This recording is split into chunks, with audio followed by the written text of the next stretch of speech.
edib ötən illərin, tutdu özgənin əllərin. Qalan köhnə şəkillərin beyin üstündə əsməsin. Tələk bizə qurdu tələ, arzularım vardı hələ, deyə də bilmirəm əcələ, yetişməyə tələsməsin. İsmətim, qəm kədər, hər cür əzabla, günahı səndədir, sənsən günahkar. Oynama qəlbimlə, qəlbim qan ağlar. Aldada, aldada, ağlatdın məni.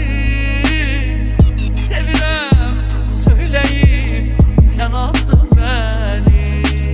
Mən səni unutmaq istəməsəm də, sevgimi nifrətə çevirməsəm də, aldada, aldada, ağlatdın məni.